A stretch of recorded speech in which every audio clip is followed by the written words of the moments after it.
Continuaremos para dar inicio a la exposición. Les quisiera presentar al expositor que impartirá la sesión de hoy. Su nombre es Germán Tomás y es psicólogo de la Pontificia Universidad Católica de Chile. Cuenta con un magíster en psicología en la Universidad de Montreal, Canadá. Es diplomado en neuropsicología infantil de la UC y en rehabilitación neuropsicológica del adulto en la Universidad Diego Portales, además de ser docente en ADIPA, dictando certificaciones como WIS 5, ABAS 2, WISE 4 y siendo director del diplomado en psicodiagnóstico infanto-juvenil. Bueno, les doy el pase a Germán para que dé inicio a la presentación. Docente. Muchas gracias, Ruth. Hola a todos, muy buenas tardes. Espero que estén teniendo una buena jornada y también como día viernes ya estén preparados para su fin de semana. Agradezco y aprovecho de saludar a todos los participantes que hoy día veo que no solamente son de Chile, hay muchos de México, sean muy bienvenidos. Voy a tratar de hablar más lento para que me entiendan. Como saben, los chilenos nos caracterizamos por hablar muy rápido. Bien, voy a compartir pantalla para que comencemos la ponencia del día de hoy.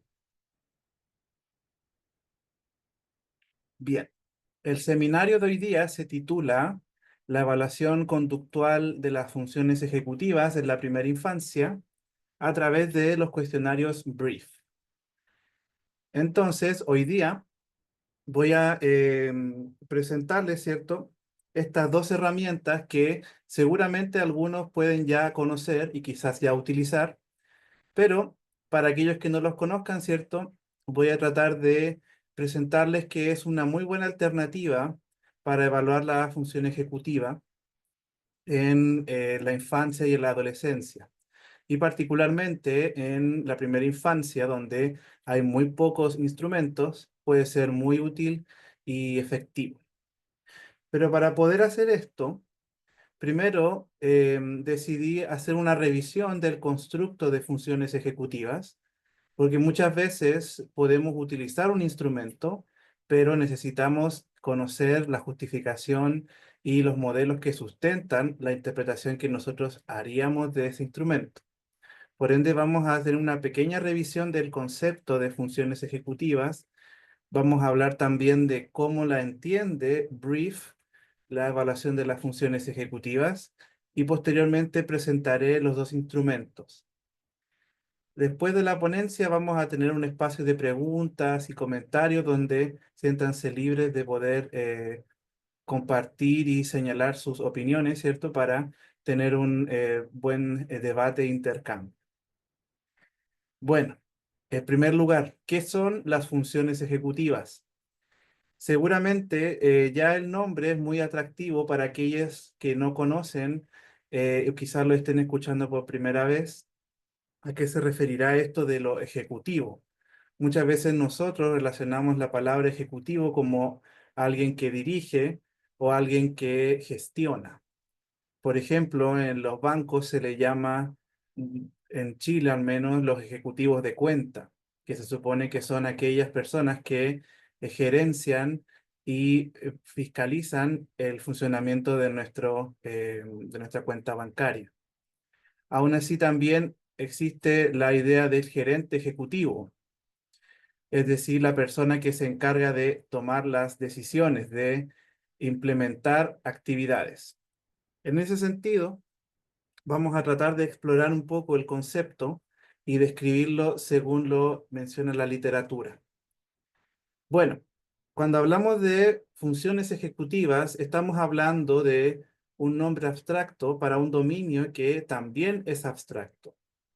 A diferencia quizás de la atención, la memoria, que son, digámoslo así, más fácilmente relacionables a la conducta, como la función ejecutiva en sí trata de ser un concepto que regula los otros dominios cognitivos, puede ser un poco difícil de explicar, ¿ya?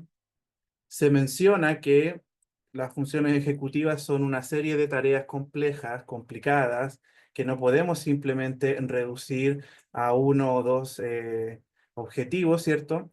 Y que también se solapan con otros dominios. Muchas veces para poder prestar atención vamos a tener que recurrir a las funciones ejecutivas. Para poder memorizar y aprender un nuevo contenido, nuestro desempeño en funciones ejecutivas podría afectar positiva o negativamente el aprendizaje. Y así múltiples otros procesos cognitivos pueden verse afectados. ¿Ya?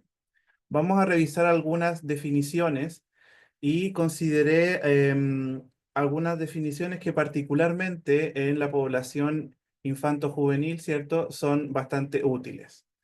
Primero, ¿cierto? Brandstetter, perdón, define que las funciones ejecutivas serían esas habilidades cognitivas que regulan los pensamientos, los sentimientos y el comportamiento para poder alcanzar un objetivo. Y ella utiliza una imagen que va a ser muy recurrente, que es el ente que organiza. Ella misma dice, si el cerebro fuese un motor de aprendizaje y de autorregulación, el funcionamiento sería ese conductor del motor. Podríamos hacer múltiples aseveraciones como que las funciones ejecutivas son el gerente de una empresa, el director de orquesta, el conductor, etcétera, etcétera. Esto es una primera aproximación para hablar de que las funciones ejecutivas serían esas habilidades que ayudan a regular otros procesos cognitivos em, derivados. Dawson y Ware, otros psicólogos, ¿cierto?, han definido la función ejecutiva como un constructo o concepto neuropsicológico que hace referencia a procesos cognitivos de alto nivel necesarios para planificar y dirigir actividades. Aquí también ellos mencionan tareas tales como la iniciación y el seguimiento de la actividad, la memoria de trabajo, la atención sostenida, la monitorización del rendimiento, la inhibición de impulsos o la persistencia hacia obtener un objetivo. Ya las funciones ejecutivas en general las describimos como estos procesos que nos ayudan a conseguir una meta, perdón, a plantearnos una meta y conseguir su completitud.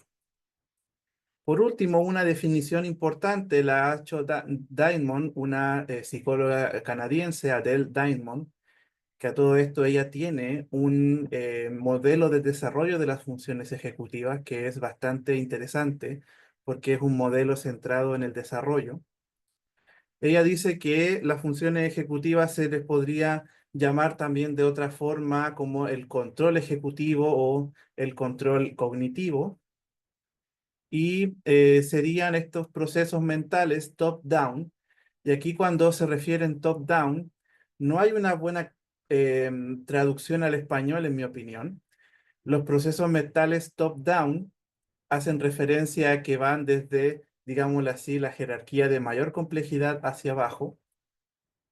Entonces dice que en el fondo las funciones ejecutivas serían procesos que van desde la planificación hacia otros procedimientos que están más down, por decirlo así, y que son necesarios para poder concentrarse y prestar atención, o también cuando no podemos o activar el piloto automático. Me gustó mucho esta parte porque muchas veces nosotros durante nuestro día a día hacemos tareas muy automatizadas. Posiblemente no reflexionamos sobre cómo vestirnos o sobre cómo em, comemos, el proceso de tomar la cuchara y a llevarla al plato, ¿cierto? Es muy automatizado. Ella dice que las funciones ejecutivas se activarían cuando nosotros apagamos este piloto automático y cuando hay situaciones en las que necesitamos pensar con mayor intuición. Dice, no podemos simplemente fiarnos de la intuición en estas situaciones en las que requerimos la función ejecutiva. Ella también señala que estas habilidades cognitivas superiores nos permiten la adaptabilidad, la flexibilidad cognitiva, también los cambios o la necesidad de adaptación, resistir tentaciones, no en el sentido, digámoslo así, religioso, sino más bien resistir o inhibir el hacer actividades o tareas que podrían quizás ir en contra de nuestros objetivos y también mantener la concentración y afrontar nuevos retos. Entonces, como pueden ver, las funciones ejecutivas son, digámoslo así, todas estas habilidades que controlan y nos permiten modular el ejercicio de otras tareas de mayor complejidad. También afectan directamente los otros procesos cognitivos. Algo que también se ha encontrado un consenso es que todas estas áreas de las funciones ejecutivas se encontrarían en el lóbulo prefrontal del cerebro. Si se logra ver aquí, este es un mapa, digámoslo así, en 3D del cerebro, que señala cuáles serían el lóbulo prefrontal. Como pueden ver, es la parte de adelante, la que está, digámoslo así, cerca de, que corresponde con nuestra frente. Y la corteza prefrontal no solamente vamos a entenderla, digámoslo así, la parte de la frente, sino que también yo diría que un primer tercio de el cerebro.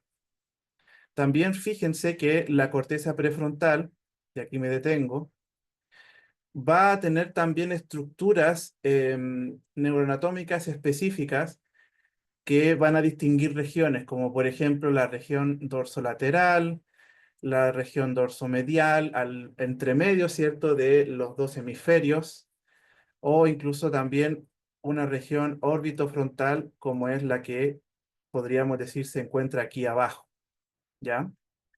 Entonces, si nosotros pensamos, la corteza prefrontal también es un área que es bastante estudiada, sobre todo con la relación a los procesos superiores, lo que nos diferenciaría de el comportamiento que tienen los animales, ¿cierto? Y estos procesos que son mucho más complejos de adquirir, ¿ya? Entonces fíjense que aquí hay un mapa de las zonas de la corteza prefrontal y si nosotros vemos los distintos cortes, hay ya algunos esfuerzos de poder localizar algunas áreas de las funciones ejecutivas con una estructura o una localización cerebral. Por ejemplo, este modelo de Tanwa y Friedman plantean que el modelo de funciones ejecutivas del lóbulo prefrontal habrían 5 áreas o tareas, ¿cierto?, que podríamos ligar a alguna región específica. Toda la área prefrontal medial, vale decir la parte de adentro de los hemisferios, tendría que ver con la energización. La parte dorsolateral, prefrontal lateral, ¿cierto? Tendría que ver en general con el establecimiento de ideas y el monitoreo. También la regulación emocional y comportamental con el área orbitofrontal, vale decir la parte de abajo, que está más cerca de las cavidades oculares del cráneo. También la metacognición sería parte del polo frontal del lóbulo prefrontal, o sea, casi ya la parte de la frente. Entonces es bastante interesante ver cómo la neuropsicología y las neurociencias han podido identificar áreas cerebrales y sus comportamientos y efectos sobre la conducta, sobre la función ejecutiva. Es por eso, si algunas personas conocen el caso de Phineas Cage, podemos recordar que em, este hombre que en un accidente recibió un trozo de fierro, ¿cierto?, que le atravesó el cráneo. Por eso es que él presentó dificultades conductuales.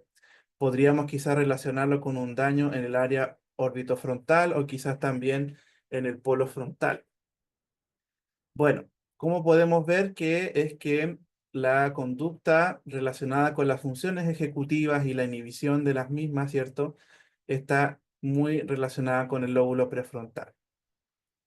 Ahora, existen muchos tipos y muchas nomenclaturas para referirnos a las funciones ejecutivas, pero también hay otro consenso de que por lo menos habrían tres grandes funciones ejecutivas fundamentales. Serían la memoria de trabajo, la flexibilidad cognitiva y el control inhibitorio. No obstante, podríamos mencionar que hay modelos que van desde los 3 hasta quizás las 21 eh, conductas relacionadas con las funciones ejecutivas. Por ende, hay una amplia variabilidad de lo que se entiende como concepto de conducta adaptativa, perdón, de función ejecutiva. Anteriormente se hablaba mucho de las funciones ejecutivas frías y calientes. Hoy en día he visto que se utiliza cada vez menos esa distinción y se enfoca más en definir tipos y tareas más específicas. Por ejemplo, aquí dentro de un artículo que asocia constructos o funciones ejecutivas con áreas cerebrales asociadas, podemos identificar al menos 5: la memoria de trabajo, el control inhibitorio, la flexibilidad cognitiva, la planificación y el razonamiento, digámoslo así, razonamiento fluido. Y podemos ver que em, los estudios, ¿cierto?, han respaldado la especificidad de las áreas cerebrales implicadas en esas funciones y también eso a través de las lesiones, ¿cierto? Y a través también de áreas de neuroimagen en estudio. También es interesante ver que se asocian muchas veces a las funciones ejecutivas test o tareas neuropsicológicas, como por ejemplo una muy conocida son el test de clasificación de tarjetas de Wisconsin. Otro tipo de tareas como el Stroop, la Torre de Londres, etcétera, etcétera, ¿cierto? Son tareas que relacionan con el ejercicio de estas áreas, ¿ya? Aún así, no existe un test que evalúe puramente las funciones ejecutivas. Vale decir que siempre en los procesos de evaluación, nosotros cuando observamos conducta, ¿cierto? Una muestra de conducta como lo es un test estandarizado, no vamos a poder aislar puramente un solo proceso. Seguramente en la tarea de memoria yo voy a necesitar la atención. En una tarea de construcción de modelos de 3 dimensiones, voy a necesitar la planificación, aun cuando trate de medirse la actividad visoespacial. Por ende, es importante conocer esta característica en torno a los instrumentos que evalúan funciones ejecutivas. No se ven puramente el constructo que se pretende medir, existen otros implicados también. Y otro desafío que podríamos decir que tiene la evaluación de las funciones ejecutivas en general sería la falta de validez ecológica. ¿A qué se refiere la validez ecológica? Cuando nosotros sometemos, ¿cierto?, a una persona a un proceso de evaluación, nosotros vamos y lo citamos a una oficina, a un local, ¿cierto?, donde podríamos hacer nosotros la evaluación y administramos una serie de tareas que están normadas, ¿cierto?, y estandarizadas para arrojar ciertas mediciones.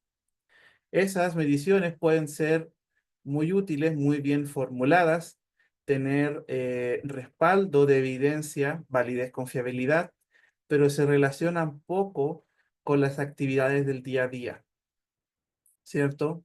Un típico ejemplo que podría ser es las tareas de memoria de trabajo de las escalas Wechsler. Sabemos que son como retención de dígitos, secuenciación de letras, números, retención de imágenes en el BIS5. Son tareas pensadas para evaluar la memoria de trabajo, pero muchas veces no se aplica la memoria de trabajo en el día a día en tareas como esas. A menos que uno constantemente tenga que memorizar cifras, no hay mucha relación en torno a la tarea versus la validez de la vida real en la que nosotros podemos observar.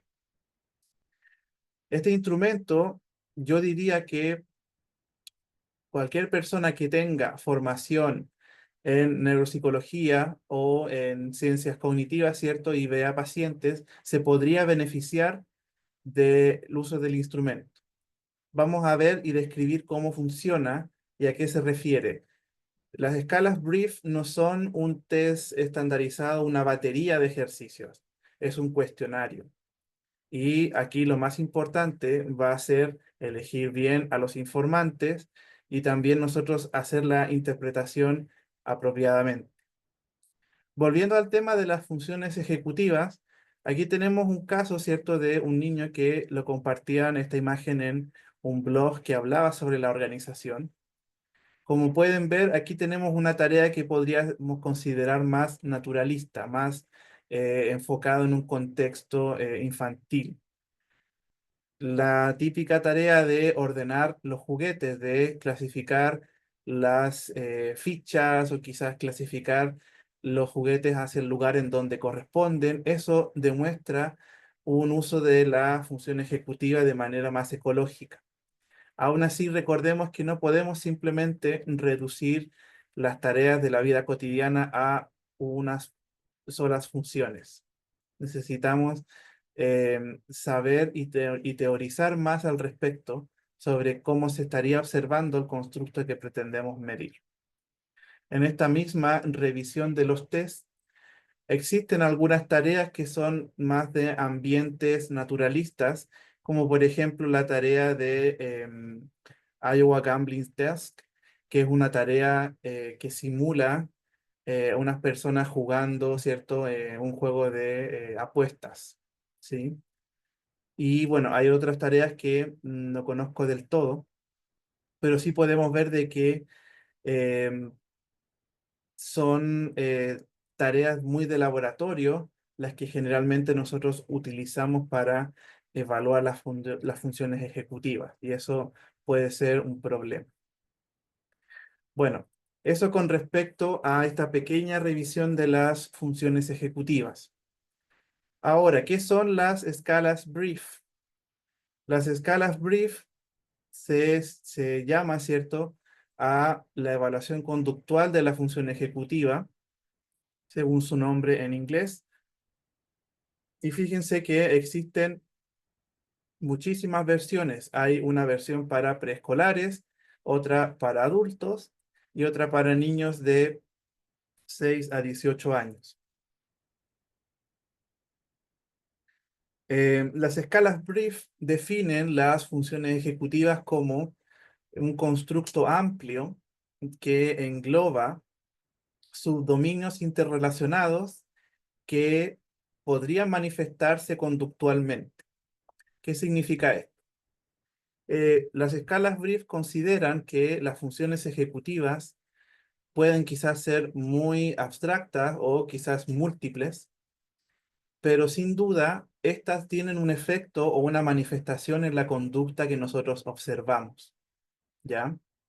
Este concepto, esta dimensión de constructo amplio es un paraguas que engloba muchas manifestaciones conductuales relacionadas con procesos cognitivos complejos. Y bueno, ellos mencionan que este paraguas, ¿cierto?, influye las tareas de dirección, guía, ¿cierto?, y gestión de emociones y respuestas conductuales.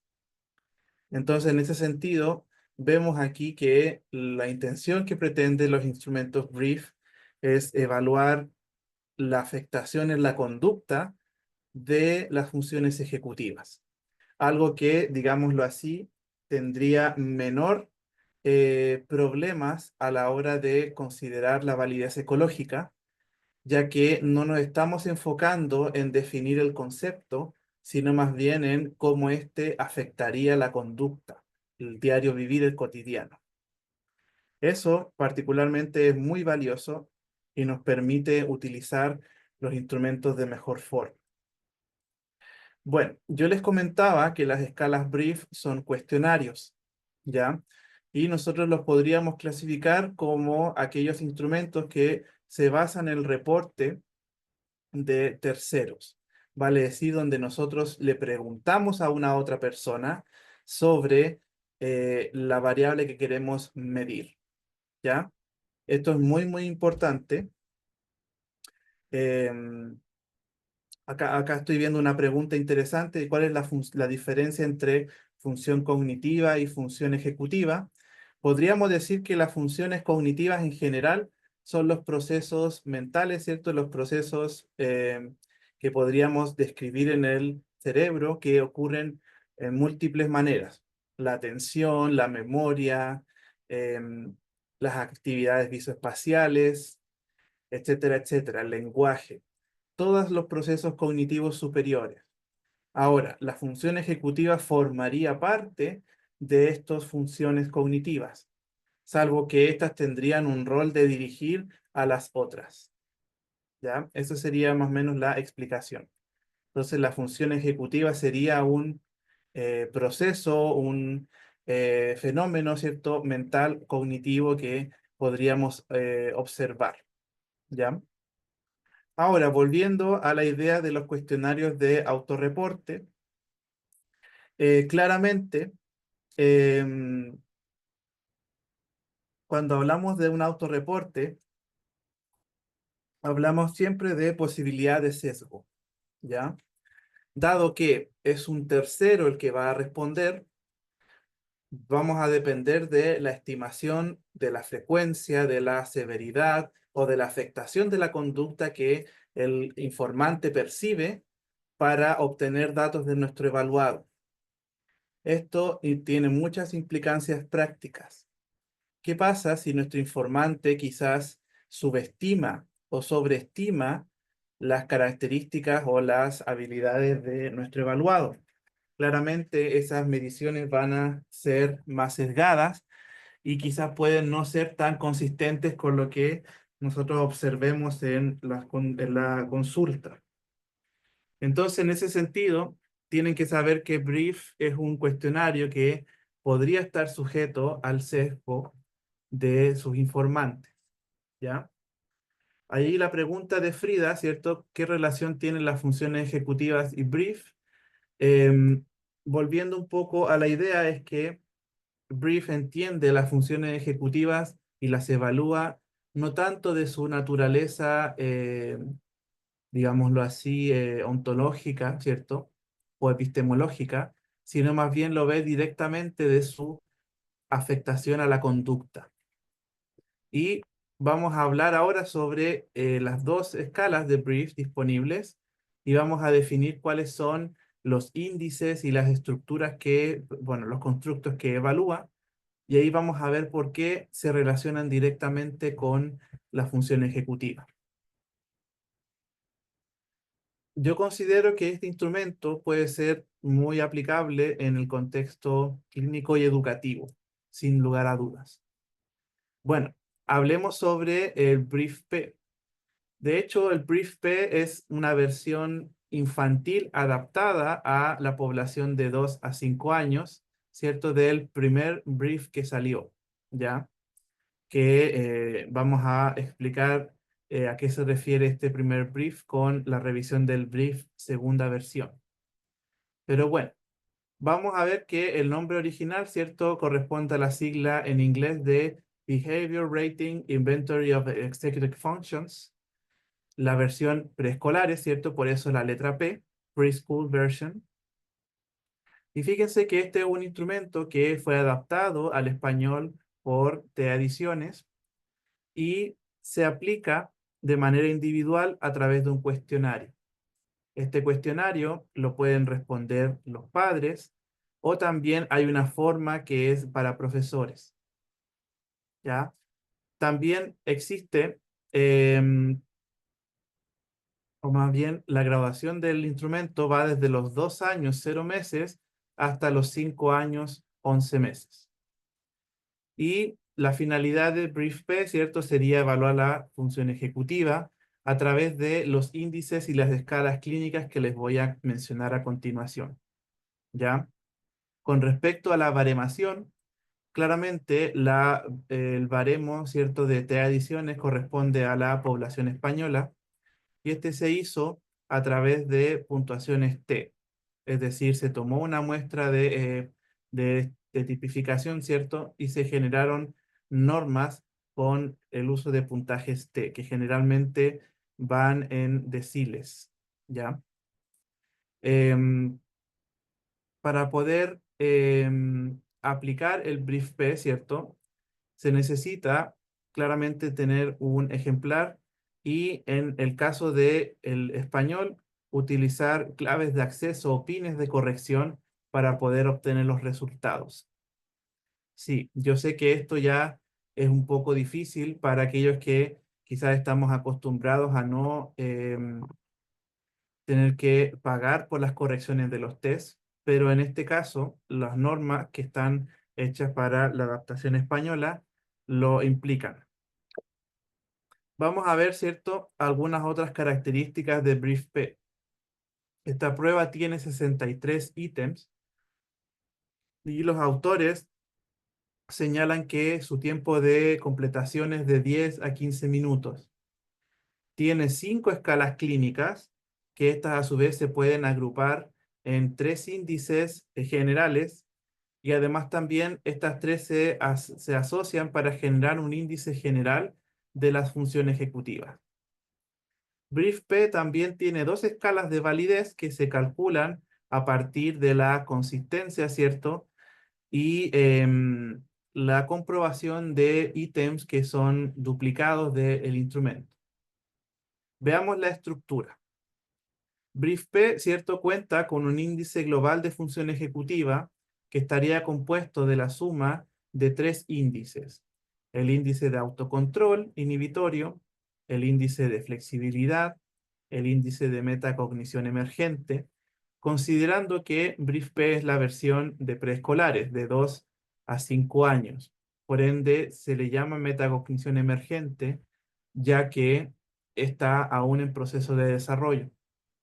Estos dos índices, a su vez, perdón, estos 3 índices están relacionados con 2 escalas que componen cada uno de ellos, haciendo un total de 5 escalas clínicas. El índice de autocontrol inhibitorio tiene relación con la escala de inhibición y control emocional, la flexibilidad con control emocional y flexibilidad, ¿cierto? Aquí esta escala se utiliza en ambos índices, y el índice de metacognición emergente en memoria de trabajo y planificación y organización. ¿Por qué se repetirá este ítem? Seguramente dentro de la formulación de la escala, los autores consideraron que las preguntas del control emocional son utilizadas tanto para calcular el autocontrol inhibitorio como la flexibilidad. También muchos estudios de las propiedades psicométricas respaldan esta estructura. Por ende, está bien planteada. Este es un ejemplo del perfil que arroja la página de correcciones de T-adiciones cuando corregimos un protocolo. Fíjense que tenemos dos índices de validez, ¿cierto? Que los calcula la inconsistencia y la negatividad, y también las puntuaciones de las escalas clínicas y los índices. ¿Ya? Analicemos qué son estas escalas de validez. Démosle una pequeña revisada, ¿cierto?, para saber cómo es que pretende medir el brief en esta población.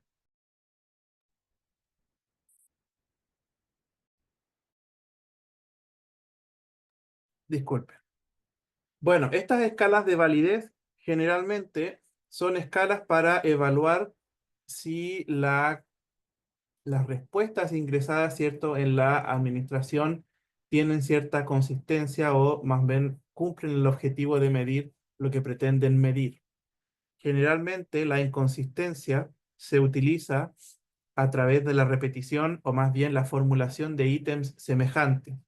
Entonces se contrasta si en el ítem A el evaluado respondió igual que en el ítem B. Muchas veces esto es un término o es un tema más de cómo se construyen los cuestionarios para evaluación. Muchas veces nosotros podemos formular una misma pregunta en afirmación, negación, Y este índice o escala de consistencia trata de evaluar si la persona es coherente con sus respuestas, ¿ya? Por otro lado, existe la escala de negatividad para evaluar si, digámoslo así, el evaluado tiene una percepción muy pesimista o negativa del desempeño. Y eso también se calcula al observar cuáles son los ítems que están formulados de manera negativa, ¿ya?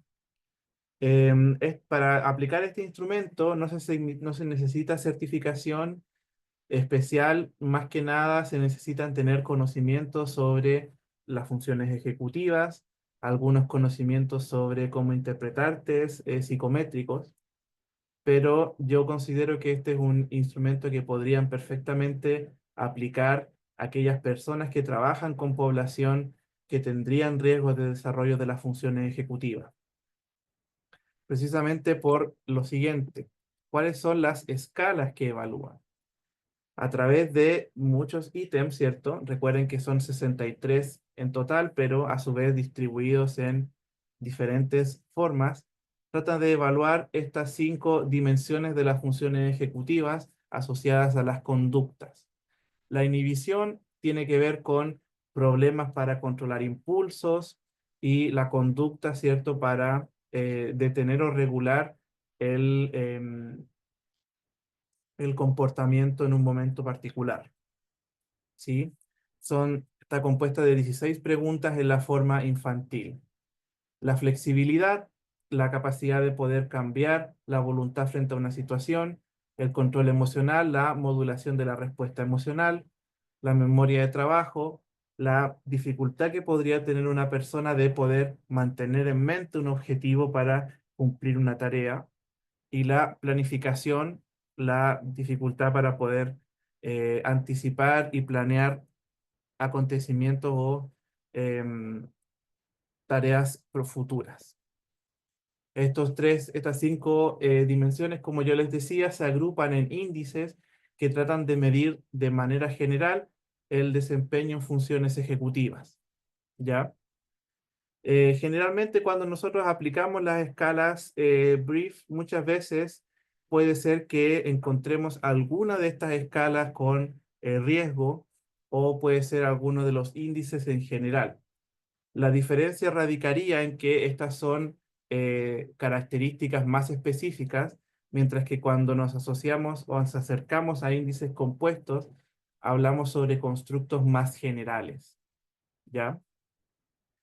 Podemos ver ahí que cada uno de los índices sugiere un poco lo que pretende medir: el autocontrol inhibitorio, la capacidad de modular sus respuestas, sus acciones, la flexibilidad, la dificultad que puede haber para poder cambiar las respuestas emocionales o los comportamientos frente a actividades en las que no funcione, ¿cierto?, el esquema habitual. O también la metacognición tiene que ver más con la planificación hacia el futuro. El índice global de función ejecutiva trata de ser una medida general de este constructo adaptado a la población de 2 a 5 años. Recuerden que estamos aún en el proceso de desarrollo de las funciones ejecutivas en esta edad.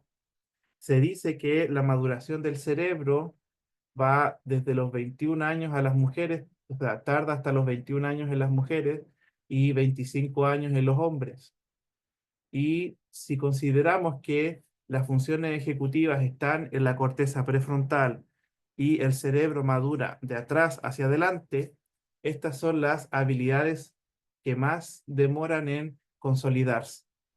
Por ende, no podemos evaluarlas de una manera como si fuese ya un cerebro desarrollado, que ya se terminó de desarrollar. Hay que considerar ese punto. La versión brief de niños, ¿cierto? De 6 a 18 años. Fíjense que esta es la segunda versión existente y es un poco más compleja que la versión de preescolares. Aquí tenemos 63 ítems igualmente, pero ya tenemos 9 escalas clínicas y 3 escalas de validez. Vamos a explicar también la estructura del Brief 2, ¿sí? Y Ana, vamos a dejar las preguntas de mano alzada, ¿cierto? Para el final, ¿ya? Así que guarde su pregunta para cuando terminemos esta ponencia. Bueno, fíjense la estructura de Brief 2, ¿cierto?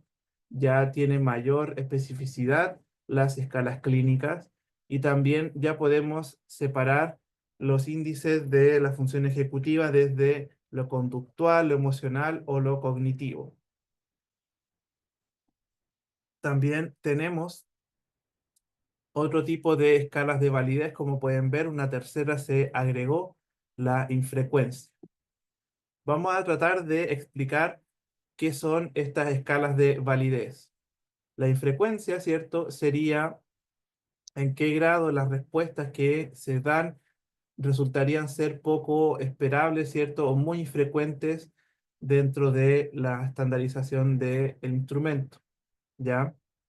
Esta escala también es una escala intra, por decirlo así, que trata de evaluar la coherencia y la calidad de las respuestas que se dieron al protocolo o al cuestionario. Existe también la escala de inconsistencia, ¿cierto? Que aquí se utilizan también a través de dos ítems, perdón, a través de ítems que son variados. Y también la escala de negatividad para evaluar el sesgo negativo sobre la percepción de las habilidades de la de las funciones ejecutivas. Veamos las escalas clínicas. Aquí ya hay 9 escalas y son mucho más complejas. La inhibición evalúa la capacidad para controlar impulsos y el comportamiento en un contexto apropiado.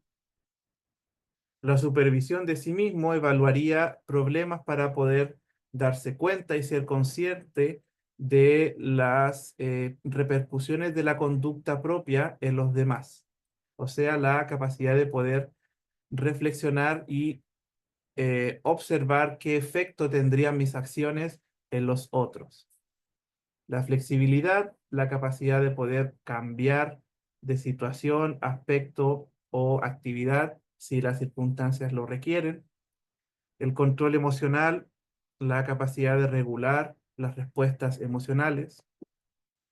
La iniciativa, la capacidad de poder iniciar tareas o hacer actividades de manera autónoma, algo que muchas veces puede ser difícil para personas con dificultades en la concentración u otra dificultad en la organización de los procesos cognitivos. La memoria de trabajo tiene que ver con la habilidad para poder mantener la información en el corto plazo, ¿cierto? Para cumplir un objetivo. Planificación y organización, la capacidad de poder anticiparse a tareas o situaciones futuras. Esta estaba en la escala de BRIEF-P.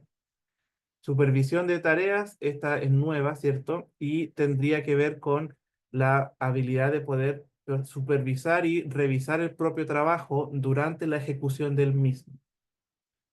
También, por último, la organización de materiales sería la capacidad de poder mantener organizada el área de trabajo. Justo vamos a hablar sobre ese punto, Carolina, en unas 2 diapositivas más, así que vamos a responder a su pregunta, ¿ya? Por último, los índices tratan de ser medidas más generales de las conductas, de las habilidades de función ejecutiva, y también tenemos un índice global. Ahora, respondiendo a la pregunta de Carolina, ¿podríamos utilizar BRIEF o las escalas BRIEF en un contexto de PIE? Para aquellos psicólogos que son extranjeros, seguramente, o la audiencia aquí en extranjero, en Chile existen los programas de integración escolar, que son un grupo de profesionales que trabajan bajo subvención del Estado, ¿cierto? Para poder atender las necesidades educativas especiales que puedan tener los niños y adolescentes en las escuelas. Y generalmente a estos niños, para poder pesquisar la necesidad de intervención, se les hacen constantemente evaluaciones y seguimientos para poder entrar a estos programas o no. Los programas funcionan dentro de las escuelas municipales públicas de Chile y tratan de dar un acompañamiento hasta que el evaluado ya no lo necesite. en algunos casos cuando la necesidad es transitoria.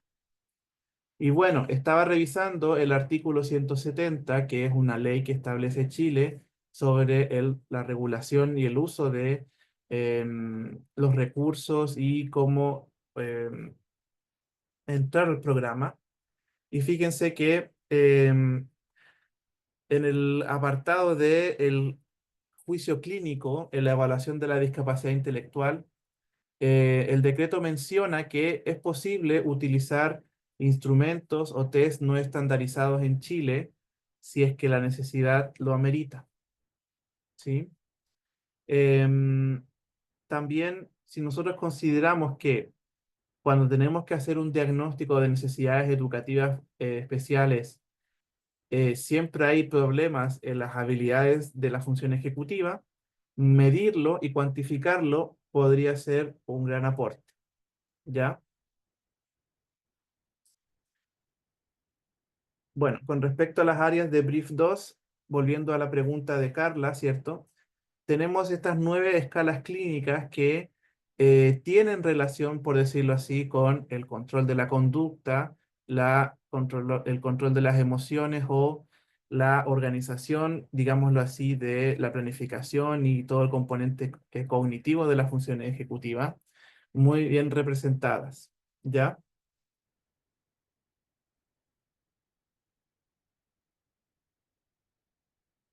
Entonces, Carla, yo decía esto preguntando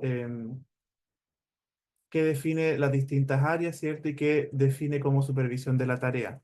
Bueno, supervisión de la tarea, la actividad de poder monitorear el propio trabajo mientras se está realizando. Algo que quizás podemos observar en aquellas personas con dificultades en la organización o planificación de las actividades, chicos con TDAH, chicos con alguna condición del desarrollo que em, le impida tener esta metaconciencia de la actividad que está realizando. Con el brief lo podríamos resolver, ¿ya? Bueno, aún así, recordemos que pese a que tenemos que Brief es un instrumento confiable, como no tenemos baremos poblacionales chilenos, Brief debiese ser más bien un instrumento de uso clínico o más bien para juicio clínico y considerarlo como una fuente de segunda preferencia, ¿ya? Quizás en un futuro vamos a tener, como por ejemplo, estudios de validación que se hicieron en España o en Colombia sobre las escalas brief, pero sin duda les puedo compartir mi experiencia tanto como clínico como también como profesor, ¿cierto? Revisando la literatura, las escalas brief son unas de las más utilizadas en Estados Unidos y es un instrumento que se caracteriza por vincular muy bien las funciones ejecutivas a problemas de la conducta diarios. Y eso es muy, muy valioso. Vamos a ver que el concepto de función ejecutiva puede ser quizás un poco abstracto y cambiar constantemente, pero al enfocarnos en las afectaciones en la conducta, ya podemos trabajar con con una problemática, una necesidad más latente, em, más evidente, ¿sí? Eso es un poco lo que me gusta de este instrumento y muchas veces las personas lo van a relacionar, ¿ya? Bueno, me están preguntando si podría explicar un poco la segunda referencia. Este es un estudio de validación que hicieron sobre el Brief P, la versión preescolar, en niños colombianos. Se presenta cómo fue el estudio de las propiedades de eh, confiabilidad y validez, ¿cierto?, de la muestra de validación que ellos hicieron, ¿ya? Bueno, ahora voy a leer algunas preguntas antes de dar después la palabra a las preguntas orales, ¿ya? Em,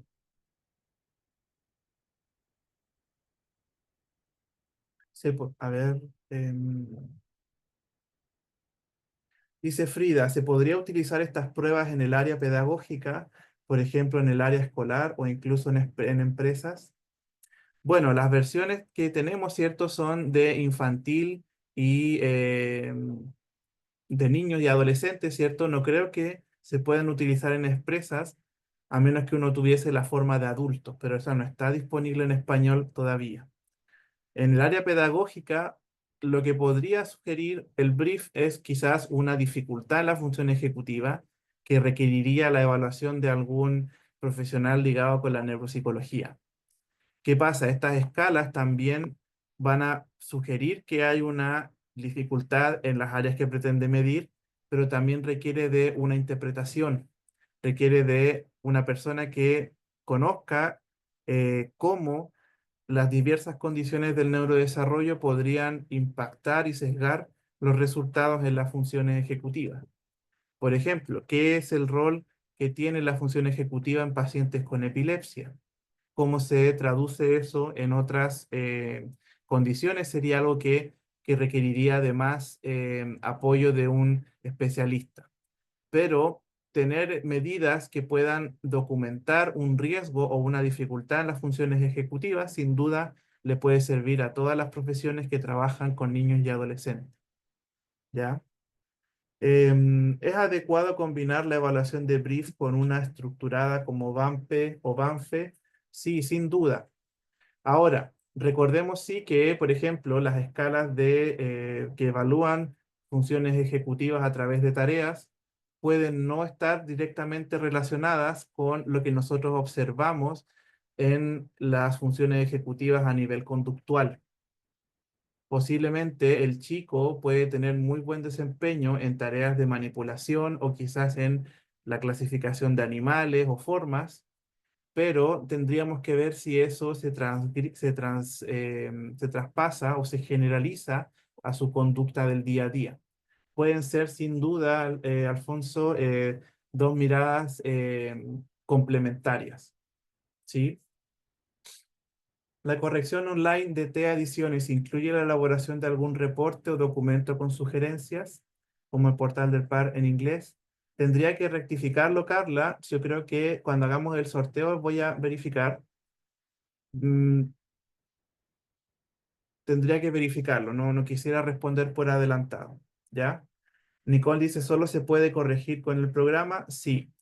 Y bueno, quizás los chicos que utilicen el Brief P validado en Colombia, los baremos a veces se publican, pueden quizás utilizarse, pero la verdad que estos instrumentos más complejos, ¿cierto? Requieren de tener los estudios de validación a mano para poder corregir las puntuaciones, ¿sí? Alejandra dice, ¿recomendarías utilizarlas, por ejemplo, para un preescolar, valorar a los niños y según los resultados canalizarlos a una evaluación neuropsicológica? Yo diría que sí, como podría ser podría cumplir tanto el objetivo de screening como también cumplir el objetivo de em, evaluar o determinar posibles dificultades que quizás profesores u otras personas perciben de los evaluados, ¿ya? Lo bueno de esta escala es que no tiene ningún efecto o repercusión negativa en los niños, dado que lo contestan informantes, padres, profesores. Entonces no tendríamos directamente que evaluar a un niño o pedirle que haga alguna actividad. Entonces, el reporte de terceros aquí nos generaría gran incomodidad salvo tener que comprar el uso para corregir, ¿sí? Una consulta, ¿se puede utilizar esta batería en contexto hospitalario? Por ejemplo, un paciente de 6 años que haya sufrido un TEC grave para evaluar las funciones ejecutivas, sí, y podrían también utilizarlo como medida pre y post, después de un año, después de 2 años, etcétera, etcétera. Ahora, por ejemplo, el mismo manual de TEA Ediciones incluye muchas veces estudios sobre cómo se comportaría en otras poblaciones, pero sin duda hacer una evaluación individualizada con un instrumento permite generar datos de seguimiento. Dice, es decir, puede ser como una presunción y derivación a colegio a un especialista. Sí, podría ser un instrumento para poder eh, para poder referir a los demás. Dice, si realizo el curso que usted imparte sobre Brief, ¿podré conocer más respecto a las funciones ejecutivas para interpretar correctamente la evaluación? Sin duda. Uno de los módulos del curso que vamos a plantear es poder profundizar aún más las funciones ejecutivas, los modelos, cómo se ha ido formulando, los cambios en las funciones ejecutivas. Aquí solamente hicimos una breve presentación, ya que más que simplemente conocer la información que sale en los manuales, los cursos que particularmente preparo, me gusta relacionarlos con el debate y la evidencia actual. Y Brief se utiliza mucho hoy en día para investigar también, porque es una escala que ha demostrado medir algo concreto y además también tiene muy buenas propiedades psicométricas. ¿Ya? Dice, profesor, buenas tardes. Una vez que obtenga los resultados, ¿hay algún curso de estrategias que se puede utilizar para desarrollar las habilidades descendidas, que es lo principal que se hace una vez identificada la necesidad? No tenemos planificado un curso como ese, pero es una muy buena idea. Lo que sí podría decirle, Laura, es que ADIPA está preparando un diplomado de neuropsicología infantil, que está muy bien y además también yo tengo la oportunidad de dar clases, pero vamos a formular, es una muy buena propuesta. Este test lo pueden aplicar terapeutas ocupacionales. Yo diría que sí lo pueden utilizar, pero la interpretación sobre alguna dificultad en función ejecutiva muchas veces va a quedar más sujeta a la interpretación de un especialista. Sería lo mismo, por ejemplo, que nosotros interpretáramos un perfil sensorial. Nosotros, si no tenemos conocimiento o formación al grado de que el instrumento lo pide, no vamos a poder hacer interpretaciones como esa, ¿ya? Si esta presentación se va a enviar. Dice Bernardita, es lo mismo que pasa con ABAS 2, se necesita ingresar T-adición, efectivamente. ¿Tiene algún costo estas pruebas y si sí, cuál es su precio en México? Es una buena pregunta. Mientras hagamos la pausa, voy a buscar cuál es el representante de T-adiciones en México. No sé si, no creo que sea Manual Moderno, pero ahí habría que consultarles. En el caso de Chile, el representante de T Ediciones es Celcal.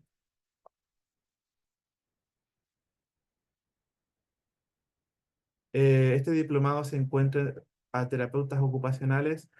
No estoy segura, Valentina. Creo que no. ¿Ya? Y por último, la última pregunta para después dar paso a las preguntas de hermano Alzada, Sergio y Carlos. Ana dice, ¿estas pruebas sirven para pacientes con sospecha de TEA? Bueno, pensemos que las pruebas, ¿cierto?, tienen un objetivo, ¿ya? Y el objetivo de esta prueba, más que diagnosticar, es levantar las posibles dificultades que podría tener un evaluado en cuanto a funciones ejecutivas medido por su conducta día a día. Si usted considera que para una persona con sospecha de TEA, si tiene sospecha, seguramente necesitaría otro instrumento para primero objetivar el diagnóstico de TEA. Pero después, una vez descartada la duda, sin duda este instrumento puede servir para describir las propiedades y la función ejecutiva desde lo conductual en la población que usted estime conveniente. ¿Ya? Eso, así que voy a detener la presentación. Vamos a responder las preguntas. Sergio y después Carlos.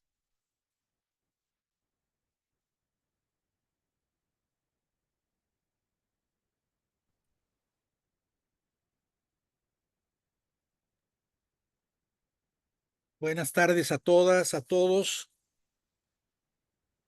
Es un gusto estar en el evento y primeramente quisiera felicitar a DIPA como siempre. Desde hace 2 o 3 años estoy conectado con lo que hacen porque siempre hay algo de calidad y actual además.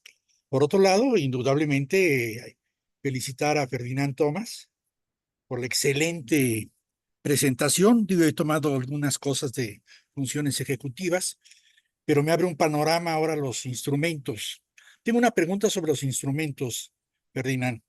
Ujú. Veo que en ambos casos el menor para infantil tiene 63 preguntas, pero también El de primaria, secundaria o más, o para adolescentes, también tiene 63. Una pregunta, ¿el tiempo que se le da a cada prueba o a cada test, cuánto es? ¿A cuánto equivale? Sí, El tiempo de aplicación. sí, los autores reportan que es entre 10 y 15 minutos. Generalmente los reportes de los autores puede ser un poco más. Yo le sumaría quizás 15, 20 minutos. Pero ¿cómo lo calculan? Fíjese que eso es algo que todavía yo me pregunto porque es un tema que todos los cuestionarios de evaluación psicométrica tienen. O sea, reportan un tiempo de llenado, ¿cierto? Que a veces va a depender de la comprensión lectora, de los informantes, o quizás una otra característica que la persona que esté reportando, ¿cierto? Tenga ese día, problemas de la visión, etcétera, etcétera. Pero yo puedo decir que las 63 preguntas son preguntas que, digámoslo así, no son largas, ¿ya? Hay algunas muy cortas, otras que quizás serían unas 20 palabras. Deme un segundo porque tengo a mano unas versiones de brief, pero están en francés. La voy a traer para mostrarles. Ok, cómo no, con gusto.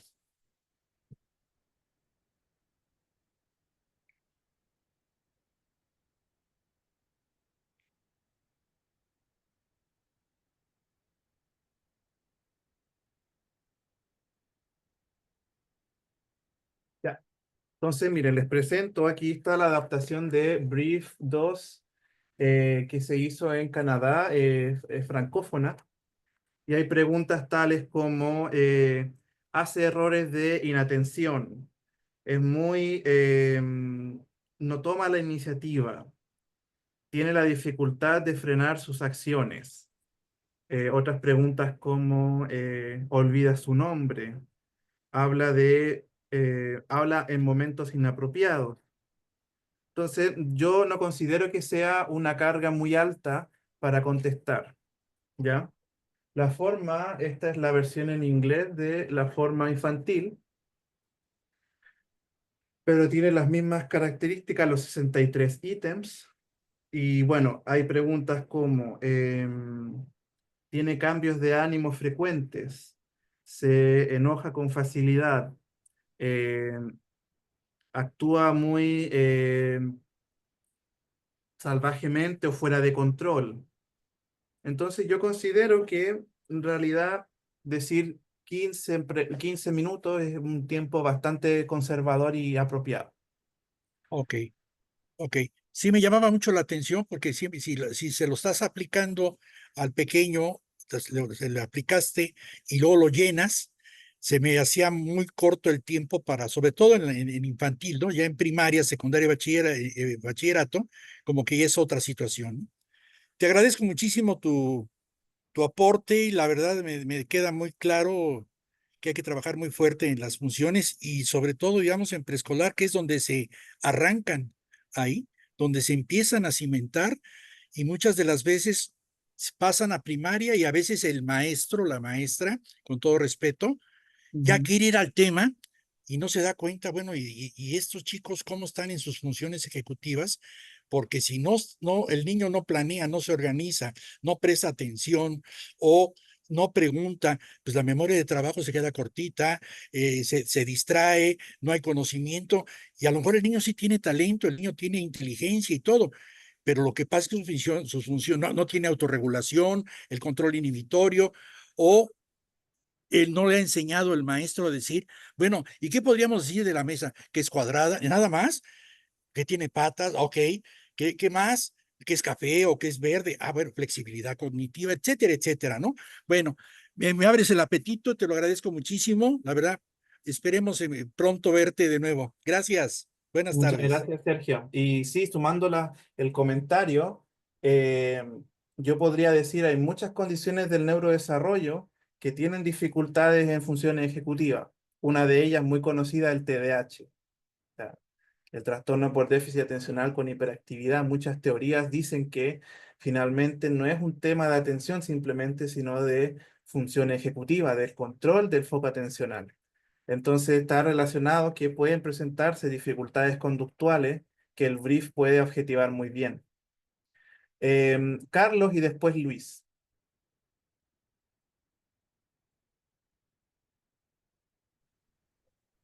Hola, Hola, hola. ya. Buenas tardes. Mira, mi pregunta va relacionada justamente con eso último que acabas de mencionar.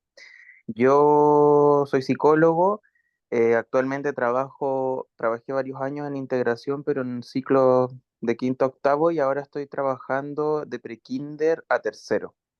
Entonces nos ha tocado mucho este trabajo junto multidisciplinario, ¿cierto? Con neurólogos.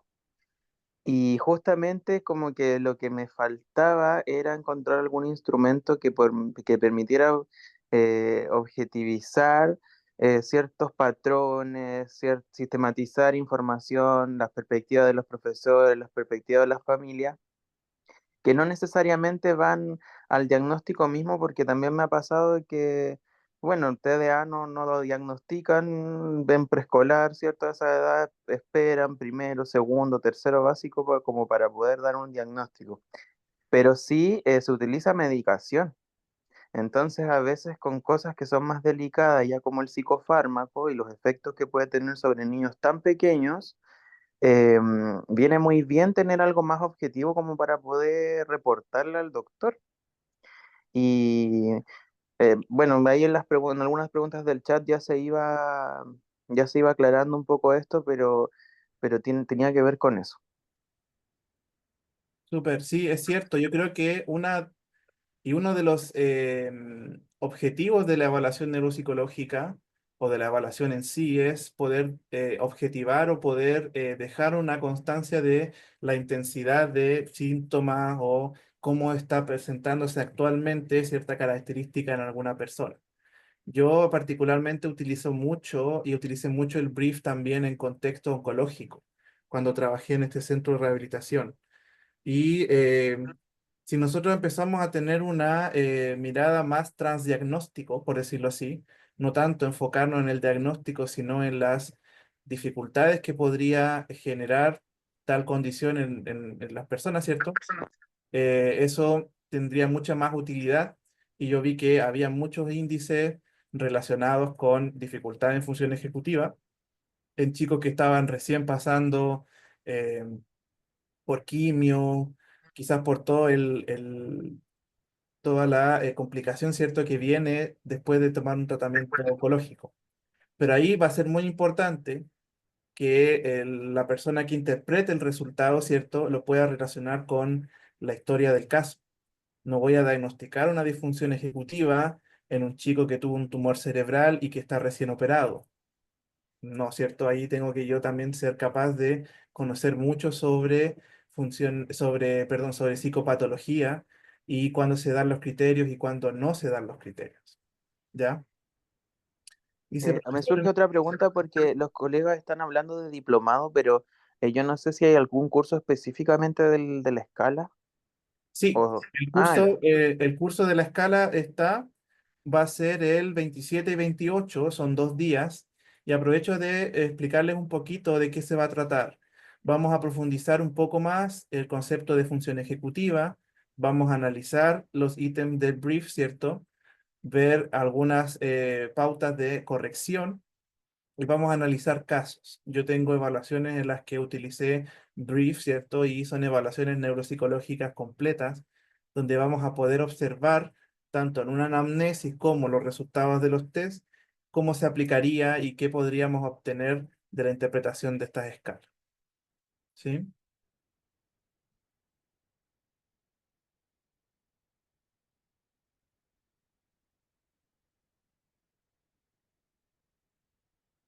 Eso, ya creo que nos queda, Luis, la última pregunta. Perdón, Luis, antes de continuar, mire, quiero responder la pregunta del representante de TEA Decisiones en México y se llama Vesalius, ¿ya? Hay uno en la Ciudad de México, otra en Monterrey y uno en Guadalajara.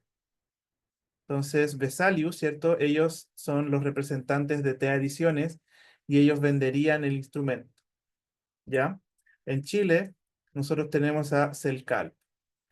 Para cualquiera que quiera saber cuál es su representante, pueden buscar Adiciones, representantes internacionales, y van a poder encontrar quién comercializa el test. ¿Ya? Ahora sí, Luis Vivanco, usted levantó la mano.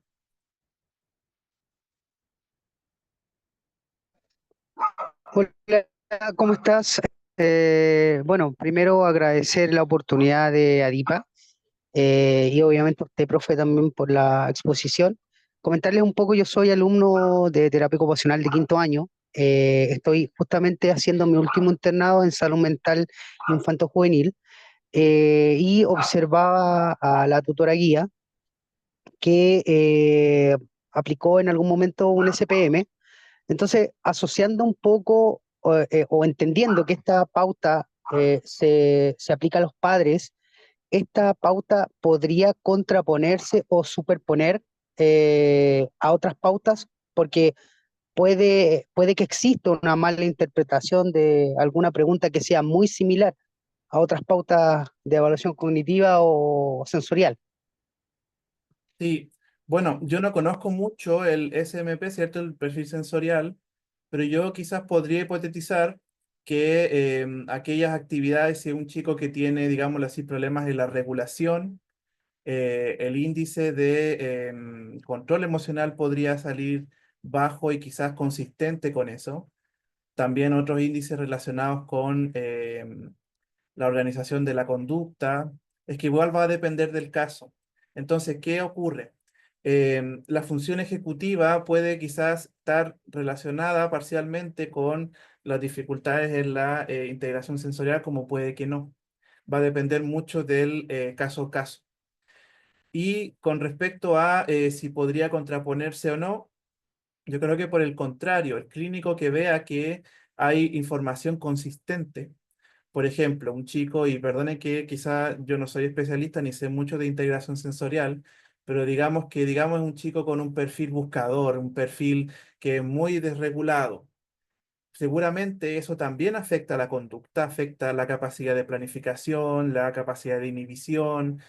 Quizás si Brief sugiere que hay dificultades en eso, yo ahí tengo un segundo indicador que me sugeriría que realmente la dificultad que tiene el evaluado la expresa en más de una circunstancia.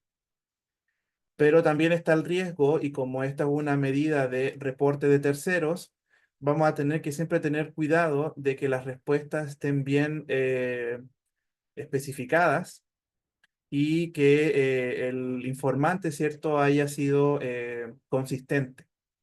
Pero bueno, eso es algo que, por ejemplo, Brief tiene estas escalas de inconsistencia o de negatividad para saber si está reportando de manera muy negativa, muy de sesgo negativo los contextos o las conductas que tiene el evaluado. ¿Ya?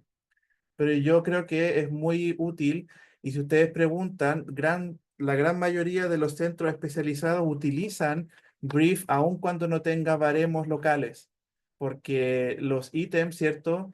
Permiten muchas veces reflexionar a los papás también o a los profesores, ¿cierto? Cómo se traducen o no se traducen una dificultad en el contexto que está evaluando. Eso. Bien, creo que ya estamos listos, así que le doy la palabra a Ruth, y yo mientras voy a tratar de responder algunas preguntitas del chat. Ah, perdone, antes que continúe, en la página de Celcal creo que sí ofrecen un informe, ¿ya? Pero ahí habría que entrar directamente a la plataforma para saber cómo se realizaría, ¿ya? Aquí usted puede descargar cuál es el perfil que, bueno, aquí está un perfil simplemente.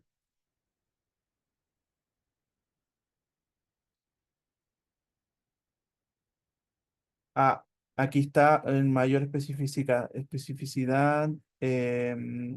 No, creo que no venden informes, ¿ya? Ahí tendría uno que redactarlo. De todas formas, también en el curso vamos a abordar cómo redactar. No quizás de una gran profundidad, ya que el curso es breve, pero sí algunas estrategias sobre cómo reportar los resultados.